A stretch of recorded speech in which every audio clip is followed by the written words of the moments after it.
Je pense que Deschamps a mis son veto dessus. Je pense qu'il a imposé un peu ses intentions de pouvoir gérer au mieux l'attitude, le caractère, les goûts de certains.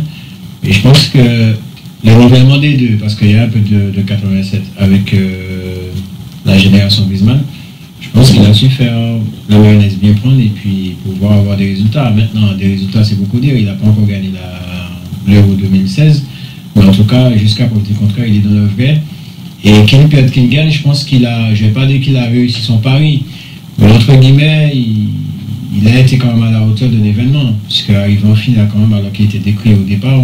Ça va faire pas de temps aussi qu'ils étaient pas arrivés en finale. Voilà, et je pense qu'il a quand même fait du bon travail, et j'espère qu'il continuera jusqu'à la Coupe du Monde, voire l'Euro 2020. J'irai même plus loin, et je confirme aussi vos dires.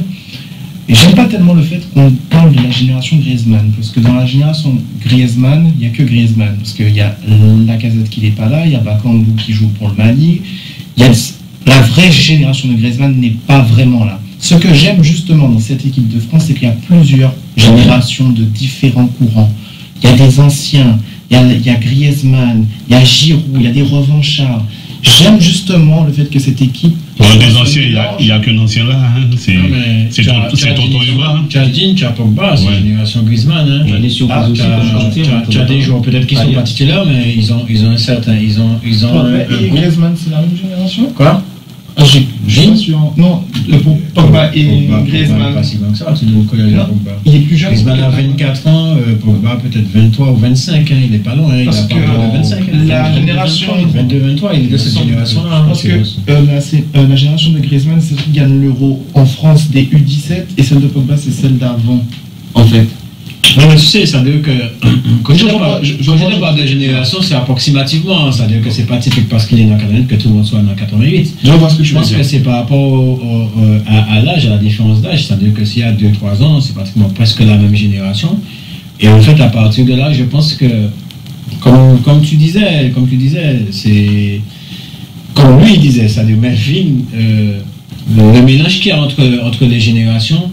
Je pense que ça a bien pris et puis c'est intéressant parce que ça a créé un super groupe et je vois que ce groupe-là vit bien, tout le monde le voit, mais c'est sûr que c'est dans les résultats que tu vois que le groupe vit bien parce qu'il y avait eu l'affaire Pogba au départ, imaginons que la France serait éliminée, bon ça aurait fait un tapage médiatique et je pense que Deschamps a balayé tout ça justement et a bien géré cette histoire. C'est pas la même chose, tu as des joueurs qui sont typiquement club qui vont avoir de très bonnes performances en club et en sélection c'est pas le cas et vice versa. Voilà, tu as trouvé la... Benzema aussi, hein. Et Benzema, en fait, ça veut dire que dans le temps de la sélection avec Benzema, c'était tous pour Benzema. Ça jouait pratiquement pour lui. C'était le joueur offensif typique. Pour que l'équipe de France gagne, il fallait passer par Benzema. Mais maintenant on joue pour Griezmann. Et paradoxalement, on joue pour Griezmann là maintenant. Je pense que c'est plus collectif. C'est Griezmann qui est plus collectif. Est-ce qu'une équipe de France, le travail collectif de ses coéquipiers. Est-ce que l'équipe de France n'est pas meilleure sans Benzema? On peut peut-être voir aussi plusieurs joueurs qui sont peut-être désinhibés par l'absence de Benzema, comme un Giroud par exemple, comme d'autres joueurs. J'irai même plus loin. Est-ce que cette équipe de France-là n'est pas mieux tout simplement sans une star qui focalise toute l'attention? Certes, il y a Griezmann qui marque des buts, mais comme on débattait justement, c'est pas une superstar. Griezmann, j'espère qu'il sera une superstar. C'est bizarre, hier tu nous disais autre chose. Hein? Non, hier tu nous disais que c'était une star, tu nous as même montré ton maillot. Alors tout le monde sait que je suis un très grand fan de Griezmann, mais ce n'est pas encore une superstar. Moi je le dis à qui veut l'entendre, qui mérite son ballon d'or. À tel point tu as critiqué Varane et tu as fâché notre ami Camille Alexandre. Non mais s'il te plaît, va. Il y a quand même une différence entre Varane et Griezmann. C'est pas le moment. Mais bon, moi j'aime cette équipe qui joue pour le collectif. Il n'y a pas de superstar, il y a un groupe qui est solidaire et ça va être dur pour certains gens de revenir. Je pense à Ben Arfa, je pense à Benzema, à Valbuena, même si on ne parle pas tellement de Valbuena. Ah non, c'est fini pour Valbuena. Ça va être fini, mais ça va être dur pour certains de revenir dans un groupe qui a bien vécu et qui risque de gagner. Et surtout, ça veut dire que la pression qu'ont à ces joueurs-là, c'est le fait de rentrer dans une équipe qui gagne. Ça veut dire qu'il faudra qu'ils fassent le mea culpa et qu'ils viennent sur la pointe des pieds déjà à la base. Et je pense qu'ils auront une autre mentalité. Je pense qu'ils auront, parce que tu sais, Ben Arfa, je trouve qu'il a mûri depuis qu'il est parti en Angleterre où ça n'a pas marché, il est revenu à Nice. Et il reviendrait encore plus fort avec le Paris Saint-Germain. Il est revenu sous la coupe des pieds, donc forcément il avait tout à gagner en changeant ses dispositions par rapport au football pro, parce que bon, c'est un joueur qui a un ego sous-dimensionné. Et je pense que ces joueurs-là, si on les rappelle, ils viennent avec d'autres dispositions. Benzema, ne serait-ce que dans le jeu.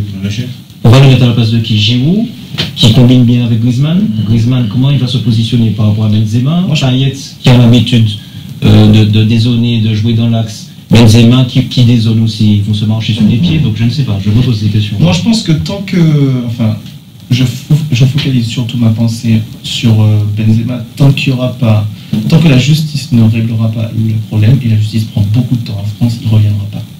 Déjà de 1.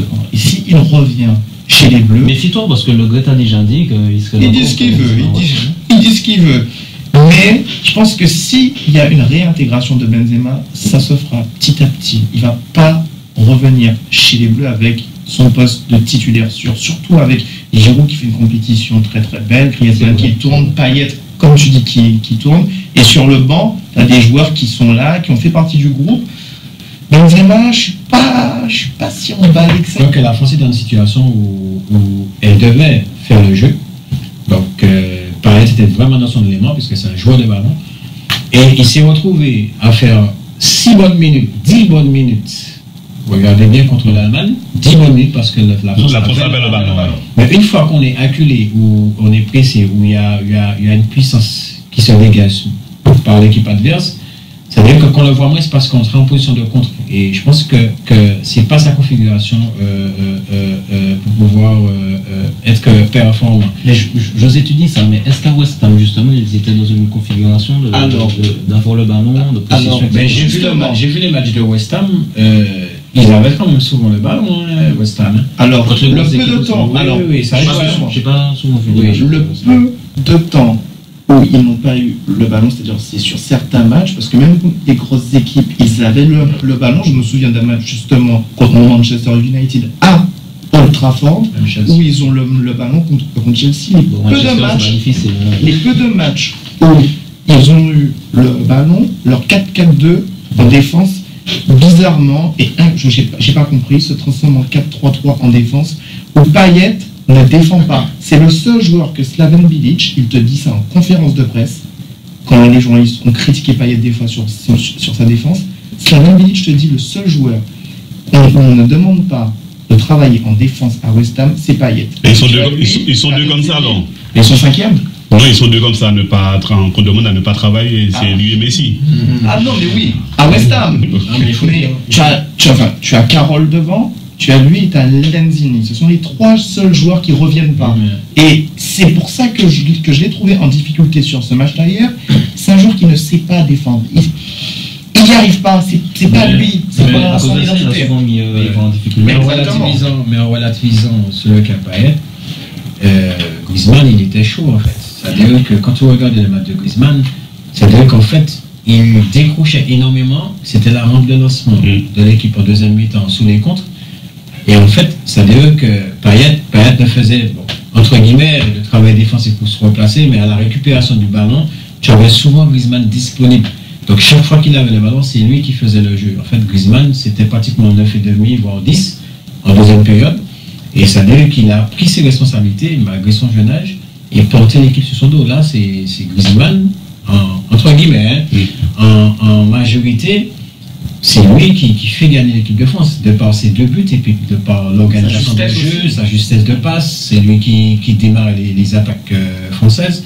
Donc il y avait certains joueurs qui étaient un petit peu en dedans offensivement, comme peut-être Payet, qui était plus sur le passant défensif, et Sissoko qui faisait le travail pour pouvoir contrer le latéral gauche Hector, parce que faisant passer Rami, puisqu'il y avait déjà 2 absents, il n'était même pas dans la liste des réservistes, en passant de ne pas être réserviste à titulaire, donc je pense qu'il a pris énormément de risques. Maintenant, il faut que Rami pense que la situation est ce qu'elle est, la France est en finale, avec ou sans lui en tant que titulaire. Il sera champion d'Europe quand même. Il sera champion d'Europe. Son comportement est vraiment très très très bon. C'est quelqu'un de jovial dans ce groupe-là. Il est positif. Donc moi j'ai bien aimé son comportement. Et tu as certains joueurs qui n'ont pas joué une seconde de l'Euro, mais sur le banc ils sont à 1000%. Tu as Jallet. Il y avait une caméra sur Jallet sur le match. Jallet était à 1000% sur le banc. C'était le 3e coach. Le gars criait, le gars sautait. Bah, c'est ce que José fait de temps en temps qu'on le sort. Mais c'est beau, je trouve ça bien. Je trouve bien qu'une star comme José Goron sort et qu'il encourage tout le monde, c'est bien, c'est l'humilité. Et ça, j'adore savoir un groupe solidaire. Il y a même un petit gars comme Martial, justement, qui a raté son deuxième match en équipe de France, ouais, qui a complètement raté son match, et Deschamps ne l'a plus mis titulaire depuis. Et tu le vois quand même soutenir ses coéquipiers à la fin du match fêté avec eux. Non, c'est bien de voir ce match-là. C'est beau. Ouais, mais pour Martial, il n'y a pas d'autre raison pour qu'il ne joue pas. Je ne rentrerai pas dans ce débat-là. Je pense que oui, Polo. Ah bon, je pense que oui. Je pense que c'est pas le moment de créer des polémiques. Non, c'est une question. C'est une question que je pose. Derrière ce que tu dis, Polo, il y a quelque chose de très véridique et on en rediscutera peut-être une prochaine fois. Dans les journaux, il est considéré comme le deuxième meilleur gardien de la première ligue, derrière le gardien de Manchester. Voilà. Il a pris une dimension cette année, c'est la première fois que je le vois régulier comme ça en championnat. Il a dégoûté tous les attaquants de première ligue cette année. Il a fait une super saison avec son club des Tottenham Spurs. Donc il a pris une dimension aussi durant cette Euro-là. Dès la 3e minute contre la Roumanie, on voit l'arrêt sublime qui est fait. C'est lui qui a donné le ton à cette équipe. Et s'il n'était pas là, je ne sais pas si vraiment on aurait eu la place que l'on a à l'heure actuelle. J'espère que justement tout ça lui survivra pour sa carrière en club, parce qu'il est temps quand même qu'il change de club et qu'il intègre une grosse équipe. On espère tous, oui, mais où? Il n'y a pas de grand club qui lui propose. Parce que c'est peut-être pas un grand goal, c'est pas des grands clubs qui a proposé. C'est dur à dire pour Polo, parce que c'est pas encore un très grand fun comme Neuer. Il est sûrement dans les 10 meilleurs gardiens. Ah oui, sûr. Dans les 5. Oui, mais il faut regarder aussi les grands clubs. Il faut regarder les gardiens des grands clubs. Ah bon? Déjà à la base. C'est-à-dire que est-ce que le Real a besoin d'un gardien? C'est De Gea qui intéresse le Real. Alors qu'ils ont déjà. Le Bayern a déjà son gardien. Barcelone a déjà son gardien. Barcelone a déjà 2 bons gardiens. Tu as Chelsea qui a déjà son gardien. Tu as Manchester qui a De Gea. Tu as Paris qui a déjà. Manchester City, tu as Hart. S'il veut intégrer un grand club, je pense que. Au Mexique? Mais non, il faudrait que Tottenham, parce que Tottenham, il faut que Tottenham aussi fasse un recrutement intelligent, parce que Tottenham n'était pas loin d'être en Ligue des Champions.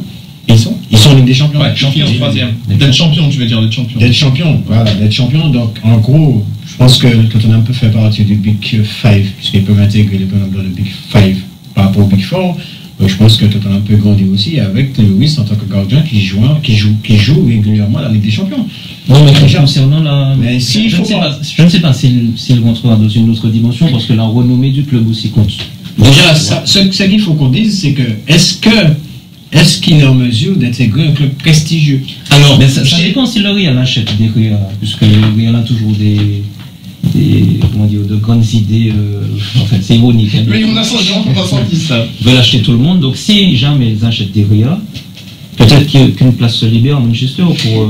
Il y a une place se libère, mais à l'heure actuelle là, il ne peut pas intégrer un club prestigieux. Il a eu le choix, Lloris, et ça c'est très important de le dire. À 21 ans, il a 2 propositions de contrat. Il y a un club qui vient de gagner la Ligue des Champions qui lui propose un contrat de 4 ans. Le Milan, le Grand Milan. Il a le choix entre partir au Milan ou ne pas prendre de risque et signer à Lyon. Donc, est-ce qu'il n'a pas loupé le coche? Est-ce que c'est pas trop tard pour lui? Alors justement, signer dans un grand club? À cette époque-là, j'avais trouvé qu'il avait fait une erreur, puisque le Milan n'est pas un grand gardien. Exactement. Et ils avaient une défense, et ils avaient une défense avec Maldini, tout ça. C'était la fin. Je pense qu'il y avait un grand Milan qui venait se sortir des champions. Maintenant, il n'a pas un grand gardien. Non, mais c'est content. Le Milan n'est plus ce qu'il était. Donc, même au niveau de la renommée du club. Mais est-ce que les grands clubs ont vraiment des gardiens qui sont supérieurs à Lloris? Parce que pour moi, il n'y a que 3-4 gardiens qui sont supérieurs à Lloris. Les 2 gardiens du Barça sont inférieurs à Lloris pour moi. Mais ils sont très très bons au Barça. Je ne demande pas au Barça de changer de gardien. J'aime beaucoup. À part le Barça, tu parles de qui? Moi, je pense que moi, j'ai pas vu beaucoup jouer Lloris, parce que je regarde pas autant que vous la première ligue. Mais j'ai vu un gardien cette année. S'il n'était pas là, Marseille serait en 2e division. C'est clair. C'est clair, mais le défaut de Lloris, et peut-être que c'est un souci qui est lié au gaucher, je ne veux pas cracher sur les gauchers qui sont présents ici, mais c'est un joueur, c'est un gardien qui est limité déjà au jeu au pied aussi. Ça compte beaucoup. Il n'a pas de pied droit, Lloris. Tu regarderas, c'est très très rare de le voir jouer sur son pied droit. Moi, c'est un gardien que j'aime beaucoup, j'aimerais le voir dans un grand club, j'aimerais, mais je pense qu'il a loupé le wagon. Donc je pense qu'ils ont des arguments pour pouvoir gagner 7 euros, et je pense qu'ils vont refuser le jeu, sachant que l'équipe de France, le plus souvent, quand elle fait le jeu, a des difficultés. Il faut reconnaître que sur les matchs, sur nos matchs avant l'Allemagne, on a eu du mal face à l'Albanie, face à la Roumanie, face à la Suisse, face à l'Iran en première période. Et l'Islande, ça nous a arrangé, on a marqué très tôt, on a enchaîné derrière, et je pense que physiquement aussi, on les a allumés aussi, parce que c'était une équipe qui était pratiquement fatiguée physiquement, on a profité de cela. Et c'est sûr qu'il faut qu'on fasse attention au Portugal, parce qu'ils ont des atouts, ils ont des arguments pour pouvoir gagner 7 euros.